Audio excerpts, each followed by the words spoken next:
जय हिंद फ्रेंड्स। नमस्कार आप सबों को। आज का मेरा जो संबोधन है वो देश के उन तमाम विद्यार्थियों के लिए मैं कहना चाहता हूँ कि भाई देखो भाई, विद्यार्थी बनना आसान काम नहीं होता है। मैं एक अनुभव आपको शेयर करना चाहता हूँ कि विद्यार्थी कब सफल होते हैं और कब असफल हो जाते हैं। बहुत से ऐसे विद्यार्थी होते हैं कि जो अपनी स्टेमिना, अपनी डेडिकेशन से, अपनी लगन और अपनी मेहनत से एक सामान्य घर के विद्यार्थी भी सफल हो जाते हैं। और तेज तर्रार विद्यार्थी जो पढ़ाई में जो अच्छे होते हैं वे तो सफल तो होते ही हैं। लेकिन हमारे देश में बहुत सी संख्या में कुछ ऐसे भी विद्यार्थी हैं जो आर्थिक तंगी के कारण वे सफलता को नहीं प्राप्त कर पाते हैं। इसलिए यह बात पूरी तरह से यह सत्य है। यह मैं अपना अनुभव में आप सबों को मैं बता रहा हूं, अपना अनुभव। आर्थिक स्थिति एक ऐसी स्थिति होती है जिसमें योग्य व्यक्ति भी अयोग्य बन जाता है और अयोग्य व्यक्ति भी योग्य बन जाता है। अर्थात मेरा कहने का मतलब यह हो गया कि विद्यार्थी तो सब सफल होना चाहते हैं, सभी लोग सफलता प्राप्त करना चाहते हैं, लेकिन उन सफलता के पीछे हमारे देश के असंख्य ऐसे भी विद्यार्थी हैं जिसकी सफलता के पीछे सबसे बड़ी जो रोड़ा, सबसे बड़ा जो बाधा जो उनके पास जो पहुंचता है वह आर्थिक तंगी पहुंचती है। कई सारे ऐसे विद्यार्थी होते हैं जो अयोग्य हैं,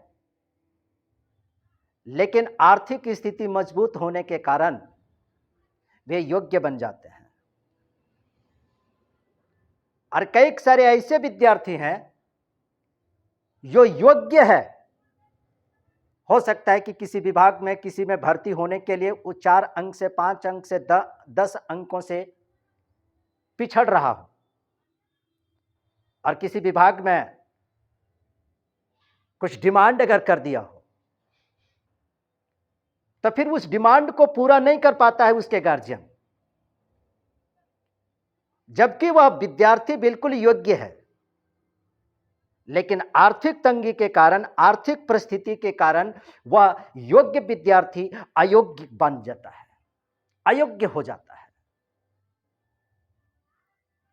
ये सभी लोग तो कहते हैं कि सफलता प्राप्त करने के लिए लगन, डेडिकेशन, मेहनत, कड़ी मेहनत, सारी चीजें करते हैं। मैं इस बात से इनकार नहीं करता हूं, लेकिन राज्य सरकार के और केंद्र सरकार के कई सारे ऐसे विभाग हैं जिसमें कई सारे अयोग्य विद्यार्थियों को भी नौकरी मिल जाती है, और जो योग्य विद्यार्थी होते हैं वे अयोग्य ही रह जाते हैं।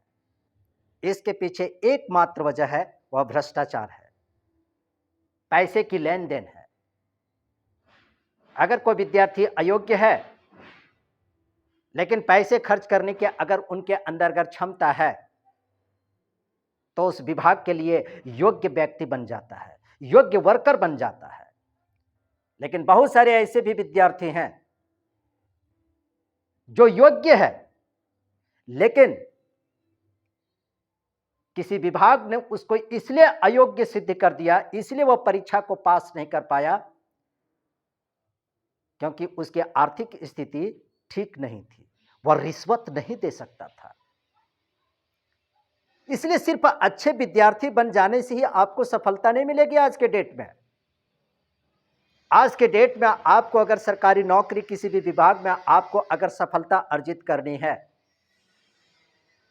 तो आपके पास धन बल भी होना अत्यंत आवश्यक है।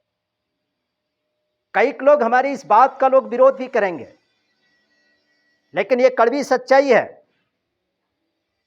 मैंने अपने जीवन में आज तक मैंने देखा है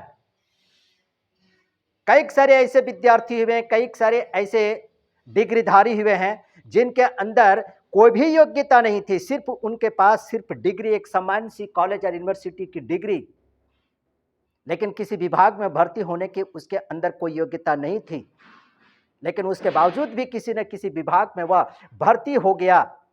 वह सिर्फ तो किस कारण से? सिर्फ अर्थ खर्च करने के कारण।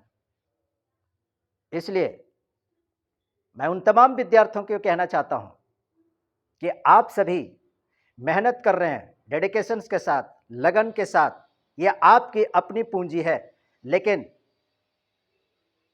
बहुत से ऐसे क्षेत्र होते हैं जहां पर आपको सफलता अर्जित करने के लिए धन बल की भी आवश्यकता पड़ेगी। मैं नहीं कहता हूं कि यह 100% होता है, सारी नौकरियों में इसी प्रकार की ही रिश्वतखोरी होती है, मैं इस बात को मैं नहीं कह रहा हूं, लेकिन कई सारे ऐसे होते हैं विभाग जहां पर पैसे के बदौलत ही भर्ती की जाती है और वहां पर अयोग्य विद्यार्थी भी योग्य बन जाता है। इसलिए मैं पुनः दोबारा मैं आप सबों को यह कहना चाहूंगा, यह उक्ति कि आर्थिक परिस्थिति एक ऐसी परिस्थिति होती है जिसमें योग्य विद्यार्थी भी अयोग्य बन जाता है और अयोग्य विद्यार्थी भी योग्य बन जाता है। तो सिर्फ किसके आधार पर? सिर्फ धन बल के आधार पर, धन बल के आधार पर। धन्यवाद, थैंक यू।